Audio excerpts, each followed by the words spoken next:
Good evening, everyone, and welcome to the Sun Editorial Board. I'd like to welcome Rady Mom to the newspaper this afternoon. Rady is a young man running for the 18th Middlesex District State Representative seat. That was the seat formerly held by Kevin Murphy for nearly 2 decades, who is now the city manager.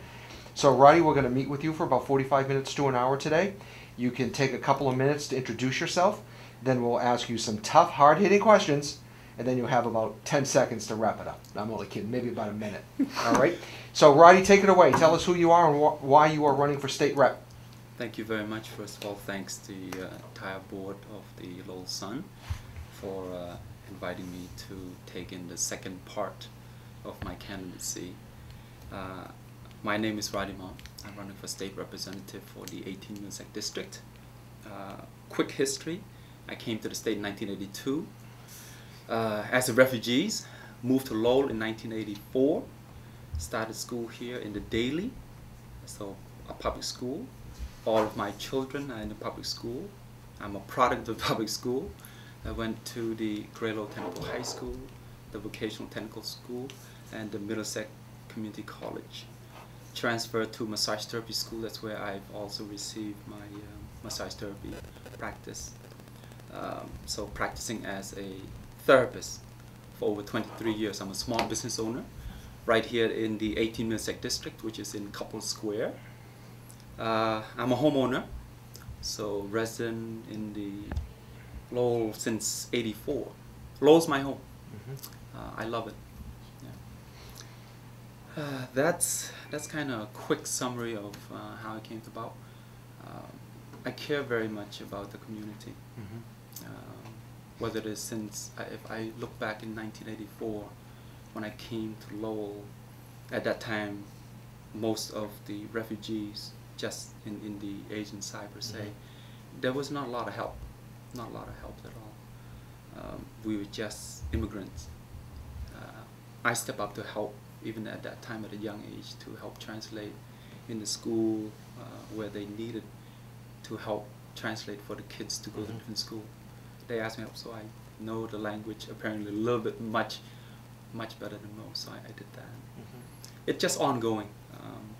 When I went to the 7th grade, which is a daily school, it was exciting to learn from all of the mentorship, the teachers, that just for a boy who didn't have any inkling of American life, what would be, it was tough. It was very, very tough to have that mentorship, to see that democracy is incredible.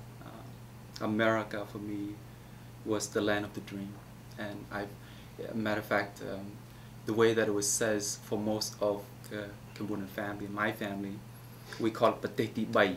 Translation, it is heaven on earth. That's the translation of that word, literally. And I, as a young boy, thinking about, wow, we're gonna go to America. And when you look at it like that, life must be amazing. I would think that you come to America, you just float, you don't walk anymore. Again, the connection here is that how my life growing up, it was so difficult. But to have this second chance at life, it's amazing. Rady, you ran for city council, I think, back in '05 or '07, right? Yes, '05. And you're '05, and your bid fell short. Why are you running for this state rep seat? What was it about it that attracted you to this seat? Was it the open seat? Was it the feeling that the city's Southeast Asian population needed more help? Can you just tell us a little bit about that? Like, what made you pull the trigger on this race?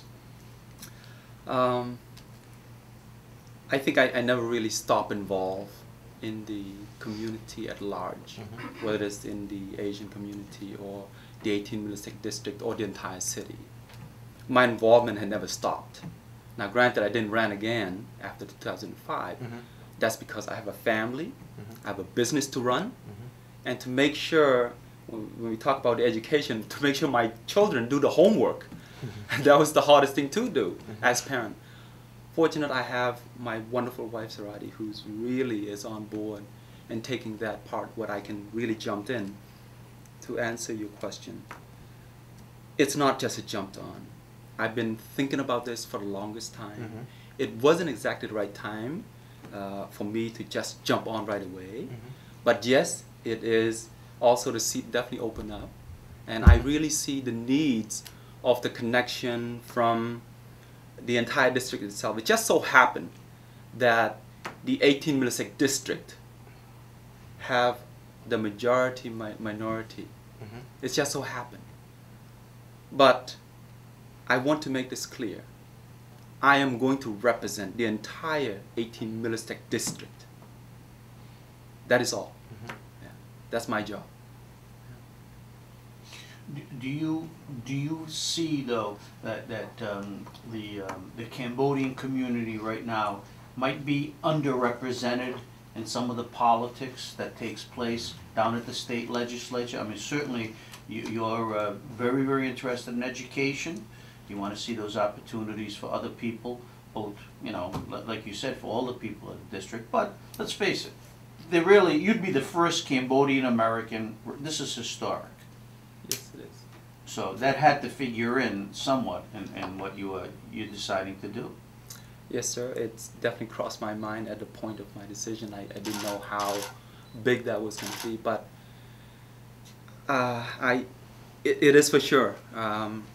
The representation, never mind the local council, as of now we have no representation at all. But imagine having an individual who really cares and understands the struggle of the refugees, and let alone one refugee. We all are immigrant at one point or another. I just happen to be, I guess, the latest one. There's plenty more now. The ability for me to connect at a state legislature, having my foot firmly planted in our great city of Lowell, and the ability to also connect to the Beacon Hill, that is going to be profound. The connection to share back, to give back, whether it's mentorship, whether it's to help the student to realize their potential. I'm going to be a role model one way or the other. There's a lot of things that cross my mind as I meet all of the family members, both in all different. They are concerned. Concerned first and foremost, as you mentioned, the education. I'm all for the education. I'm a public graduate of the public school itself. We have a wonderful college right here in our district. I want to make sure we can connect all of the 18 Middlesex, as far as also the entire city of Lowell, to go to this wonderful, wonderful university right in our backyard. You know, you've been doing a lot of work canvassing the district. What are some of the constituents telling you that are their concerns? You know, if you are elected, what are some of the things that they would like you to work on? A couple of things here. Public safety is first and foremost on everyone's mind. I'm going to follow suit in support in the city councilor decision to put forward shot spotter. I think it's the city council have voted.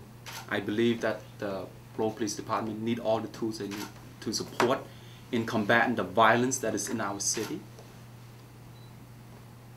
That's going to be my first budget amendment, which, if I should get elected, should be in March. That's what I want to move forward with. Then following that would be, I will also support the city manager work for more inspectional service. This is where we have problem with illegal drugs and housing. We need to make sure that the city manager, as well as David Lett, who is doing the inspectional service, have all the resources that will take place, so that none of this gang activity that take place in this illegal home would be cleaned up. Rady, after the debate we had at UMass Lowell several weeks ago, one of the things that I heard most often mentioned about you was, you know, he's a real nice guy who wants to give back, but he's not quite prepared yet to be a state representative. You know, that night you were extremely complimentary of other members of the State House delegation, of the city manager, but you didn't have a lot of specifics. and offering up what you would do if you were elected as a state representative. So how have you geared up between that night and today? And you know, you've got 4 weeks left. So how have you geared up, and what are you doing to convince people of the 18th Middlesex District that you are really ready for this? You know, both professionally, you know, maturity-wise. You know, what are you doing to address that? Thank you, Chris. I'm going to tell you that it is definitely listen, learn, and lead, and that's kind of my motto. And as I continue since that day to now, I had not stopped learning, continue to learn. So what are you learning, and who are you learning from? I'm learning from, whether it's talking to Arthur Ryan, who is the police officer, who really give an insight to what is the need that support the Lowell Police Department, to talking to city manager, how as a state representative can complement the work that he's doing right now. Have you met with the city manager? Yes, I have. Okay. What has he told you? How do you plan on complementing the work that he's doing, or that the city council's doing? Thank you. Well, the first one is following suit with the manager is to support in the inspectional service, which I mentioned before. That is to file a budget amendment to support that. As far as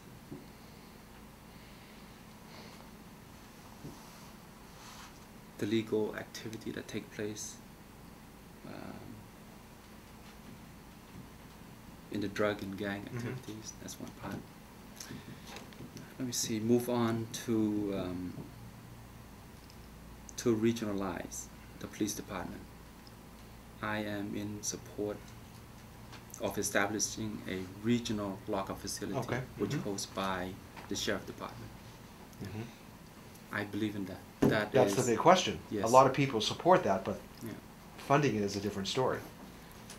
I will work with my colleague to make sure we bring that resource back, so that it is not just a word that has been put forward,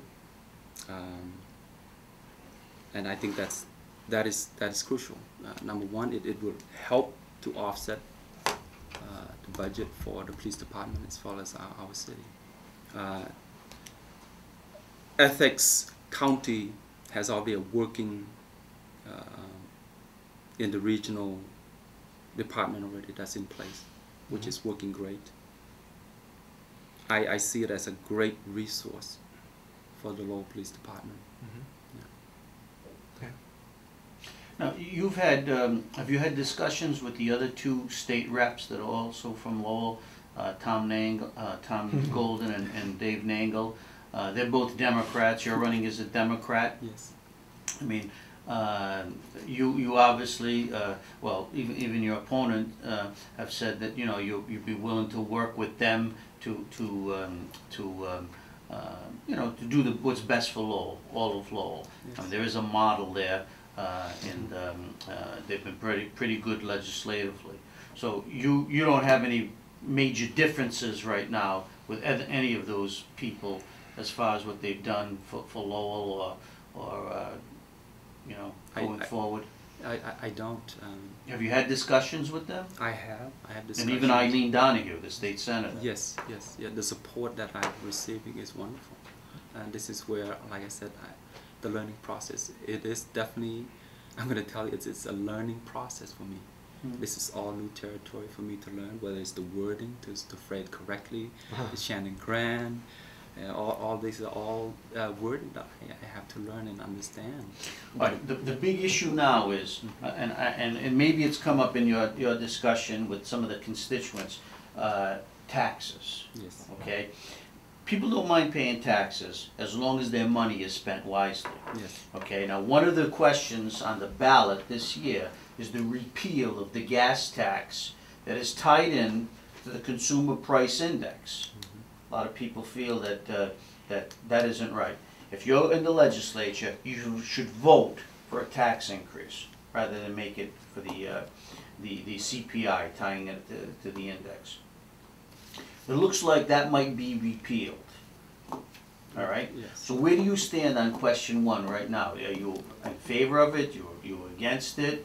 I mean, people are saying we need the money for the roads and buildings and everything else. How would you, as a state legislature, react to that question? And if taxes come up again, how would you vote? I think the question, when I read it, it was a little bit confusing, Jim. It was kind of a yes, no, Yeah. and then I realized, wait a minute. A no is to make it so that it just continue on. I'm saying, well, wait a minute, that doesn't sound right at all. So finally I understood what it was all about, but it's very confusing. And I finally realized it's a yes vote. And that's my vote. It's going to be a yes.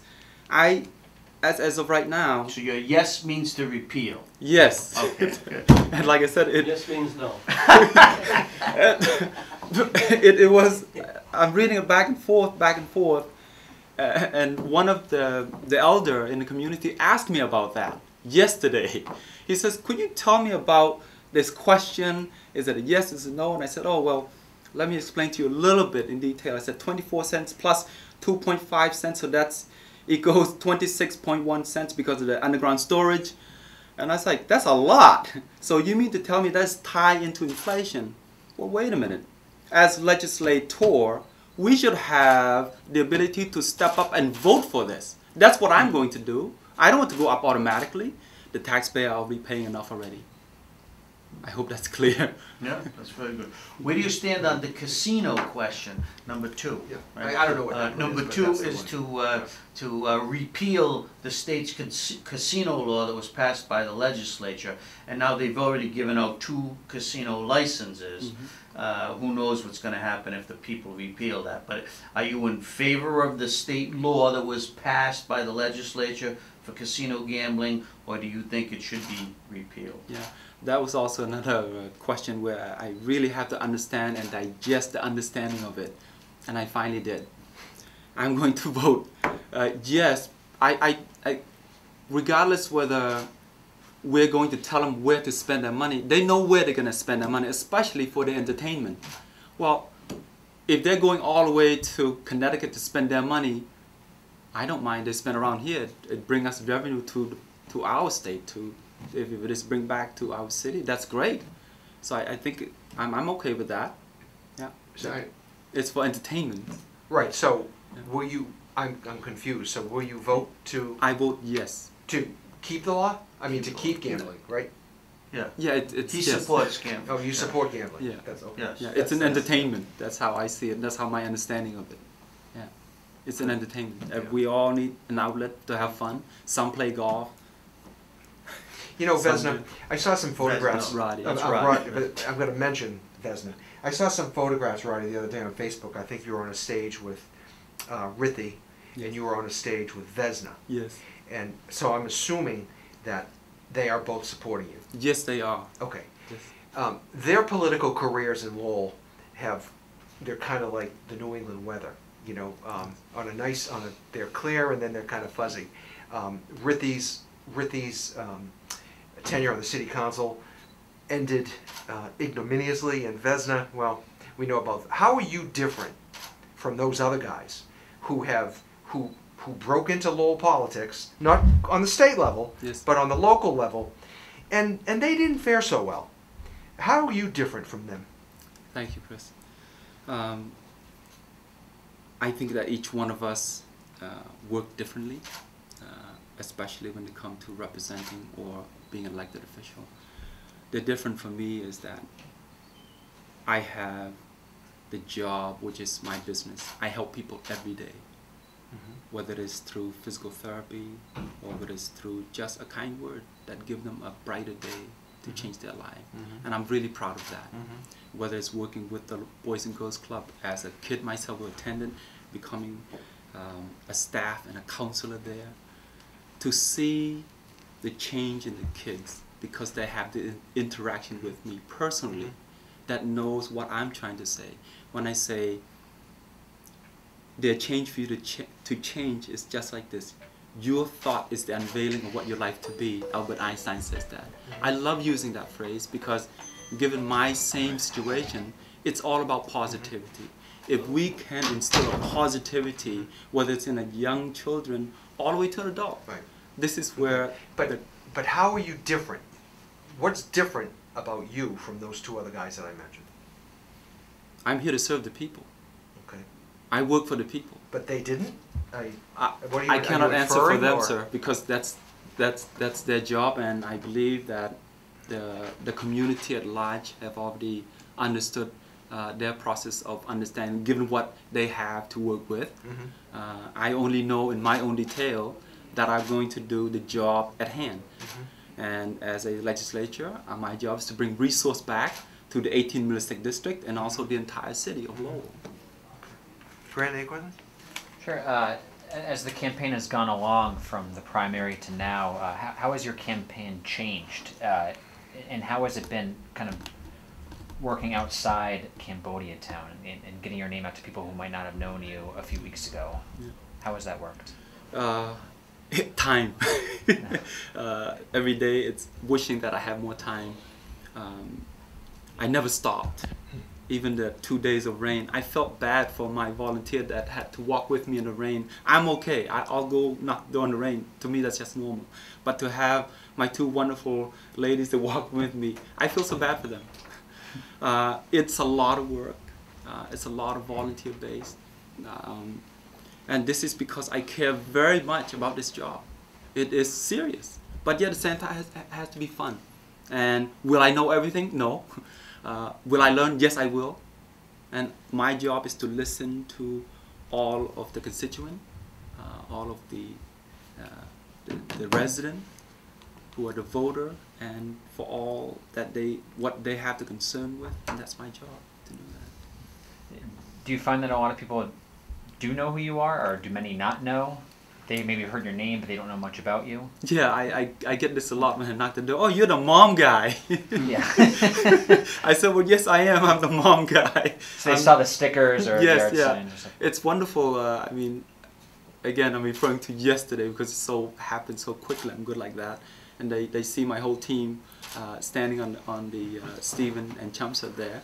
And of course, I'm knocking the door down the street. The guys, I just saw your group up there. You're the mom guy. I said, well, yes, I am. Good to meet you. And, you know, again, that same question arises. Wow, we're excited. We really, really want to see you in there. And to me, that's great. And they do know that they want to see changes. And it is the ability for me to connect with the individual and speak to them on this normal base. I'm a normal guy. And I care. When I say I care, I really care. I don't want all of this gangbang to go on in my city. If I could snap a finger more, I'm going to do it. But let's be realistic here. That job belongs to the police department. If I can bring any resource back to help them in that project, I'm going to do it. Yeah, let's just talk about that for a minute, and I'll try to be as delicate as I can here, although I don't know if I can be. There has been an awful lot of, as you said, the gang banging activity. A lot of it, much of it is involving Southeast Asian youth. I'm not saying that you know, other demographics aren't involved, but there is a fair amount of Southeast Asian youths involved in the shootings. And why do you think that is? Well, is there a disconnect somewhere? You know, what can you attribute that to? Anything? Well, Chris, I beg to differ. I think when reading Lowell Sun and all that, it is not just. And I said that. It isn't. Yeah. It isn't. But I've been around the city long enough. Yes. And Campy has too. That, so am I. Yeah. You know, if we went through the last, I'm challenging here, I guess. If you went through the last 10 or 12 incidents, I bet you half, or maybe even more than half, involve Southeast Asian youth. Yes. So, it is. You're disagreeing that? No, I'm saying that it is. I call it. It's the entire community problem. Mm-hmm. It is not just one side versus this side is good. This side. No, it's not. It's all across. You hear it all across the board, and this is where education and mentorship is so crucial. Mm-hmm. And this is where the involvement of parents. Now, some of these kids, why do you think kids join gang in the first place? That's because there's no support group in the family. The mother and father work anywhere from 2 to 3 jobs just to keep the home front from falling. And this is what we need. The kids, on the other hand, if there's no support, they're going to find someone to support them. And I'm not saying that gang is the right passage, but if that is where they get, wow, Johnny, you've done a great job, you know, here coming with me, and I'll show you a good time. Mm-hmm. And so this is where we really need the mentorship, the education to step up. Yeah, more parental guidance to get involved. Yeah. You know, you're a business owner, okay? You pay healthcare costs, right? Yes, sir. If you are elected, what would be one of the things that you could do, do you think, to help small business owners, you know, who are struggling, get by, or at least give them a couple of, you know, a leg up on doing, on getting more customers, or saving money, or becoming more profitable? Healthcare is a big issue. The tax code is another issue. I mean, first thing, if you're elected, what do you think? What would you like to do if you had the opportunity? If Mr. DeLeo says, "Roddy, come in here. What do you want today from me?" For the businessman, what would you do? I would want, again, from my personal, and I know this, the small business is the backbone of our city as well as the entire United States. They keep the economic of America going forward. And it is very, very hard. And me personally, I would love to get some sort of initiative or bill that can help the small businesses, whether it's through the state funding, that they can buy into a health program that would be an incentive where can they pay, but not of a so high of a premium that's outrageous, where they say, you know what, just find me instead of that $200, $400 instead. Because you're paying for it from a small business. They're paying so much for the healthcare, they don't have anything to bring home at all. So that's what I would look into. I would definitely look into the resource and the program that can help the small business.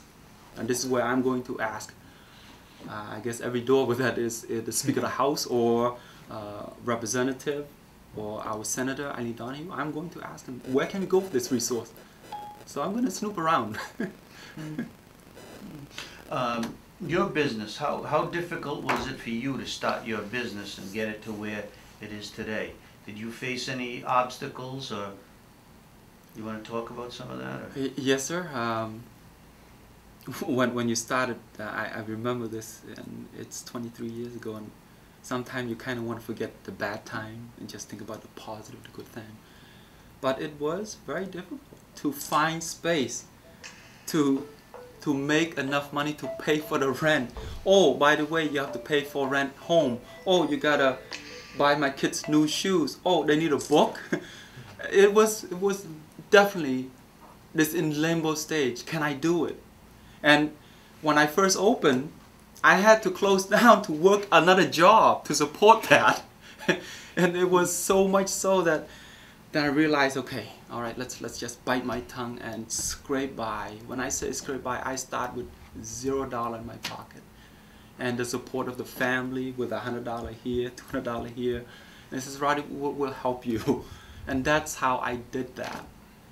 And it seems so long ago, but it was just the support of the friends and the family that says, Roddy, we believe in you.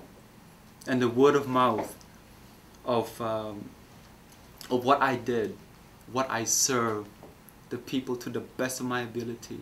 That's what kept me in growing of my positive attitude and the willingness to learn, the willingness to serve, to help.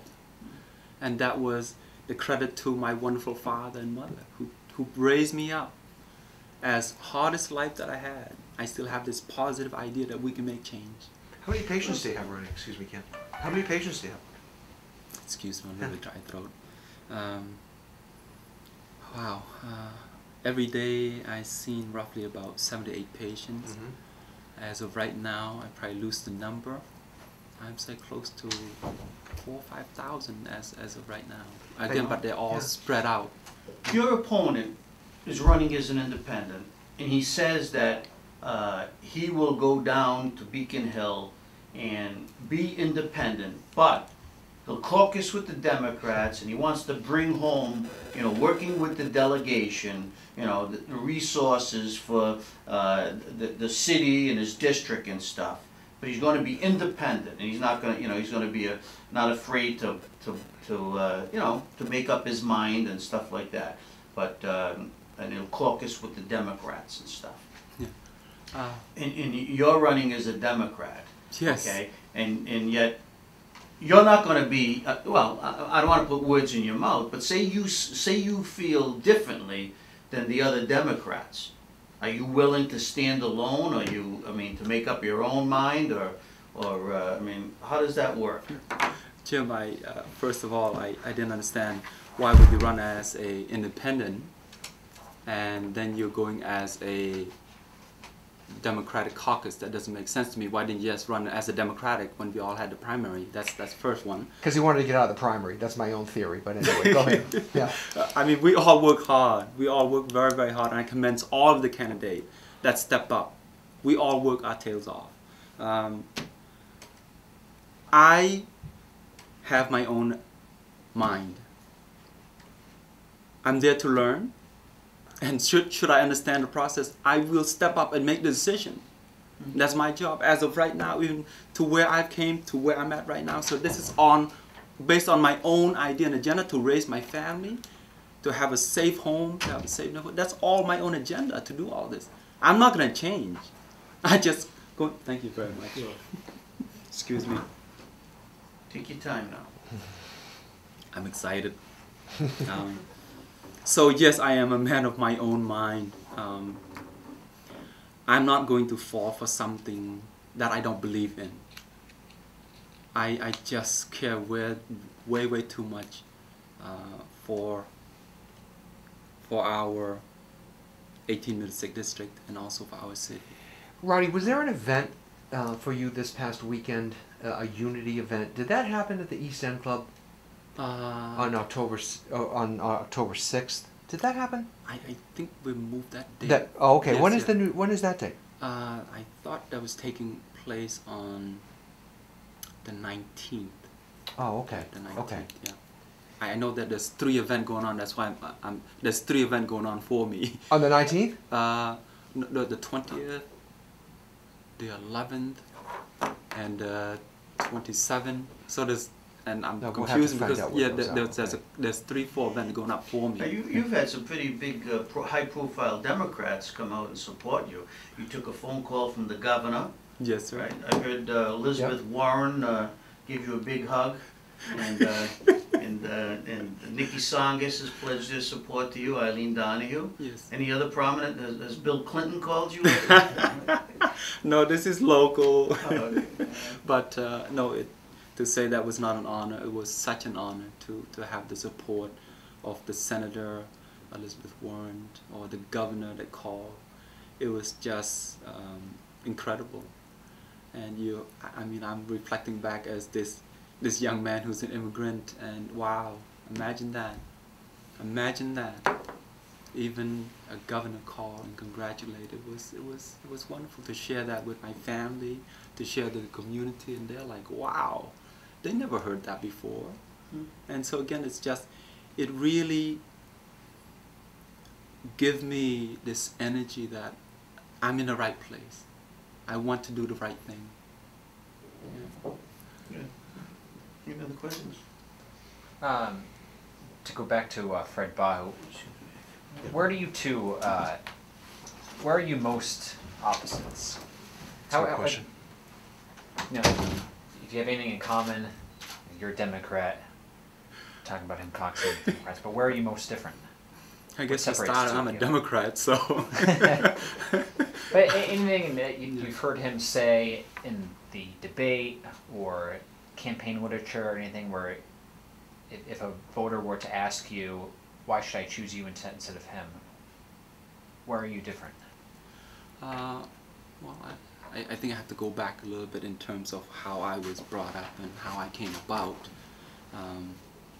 I am still an immigrant that came here. I'm not second generation, third generation.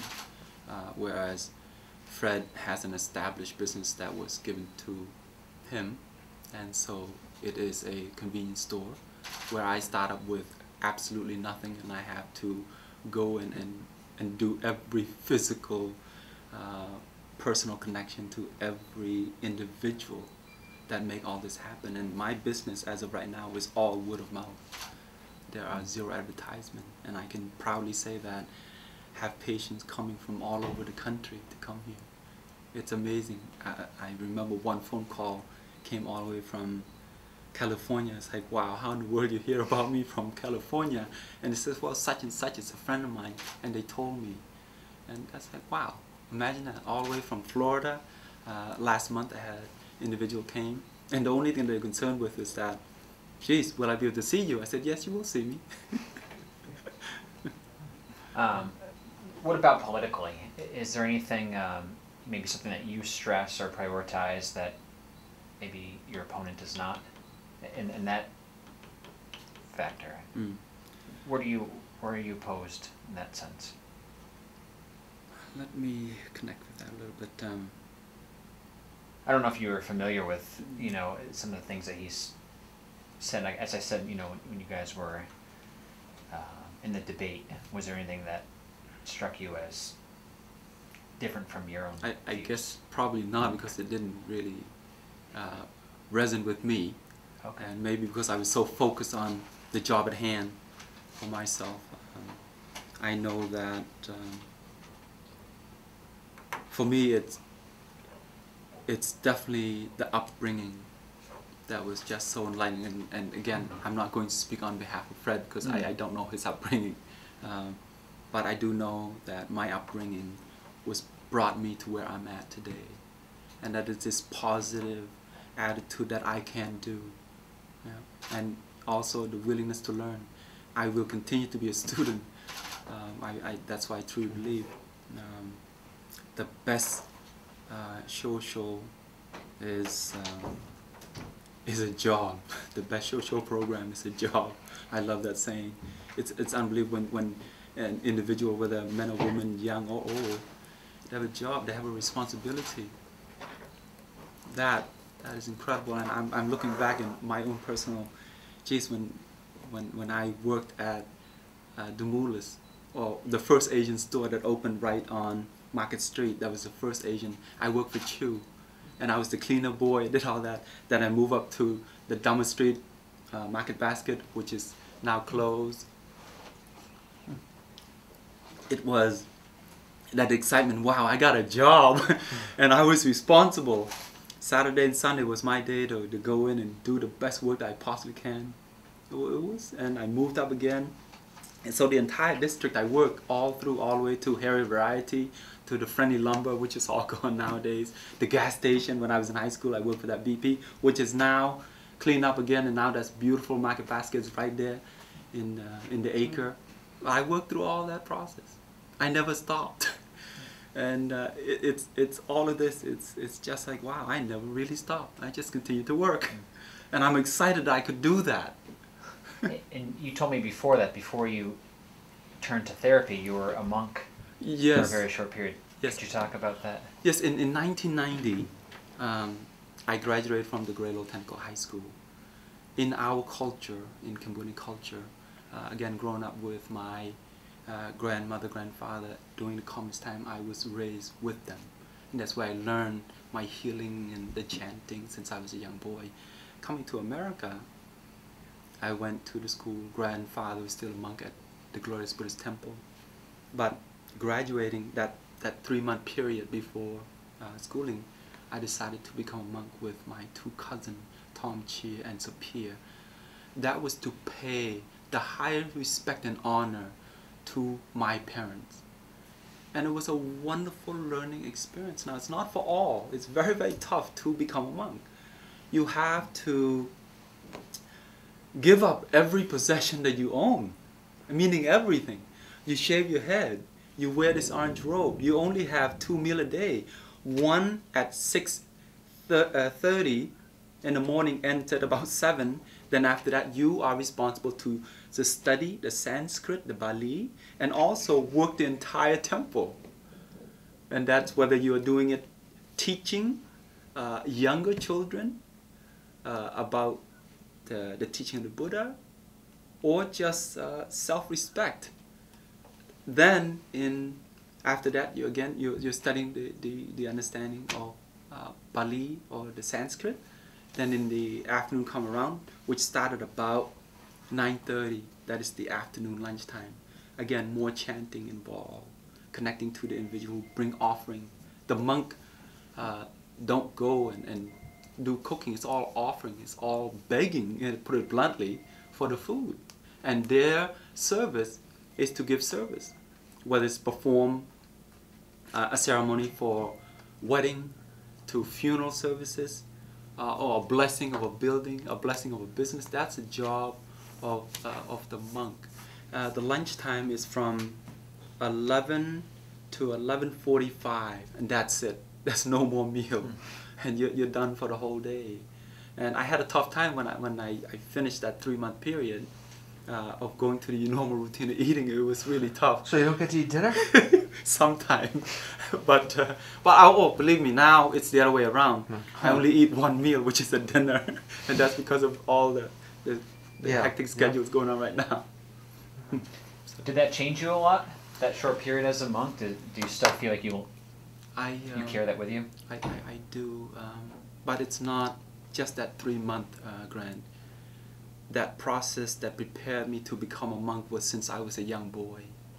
That respecting the elder, learning from the elder, respecting your mother and father. This is the culture of my culture, where I come from. I loved it.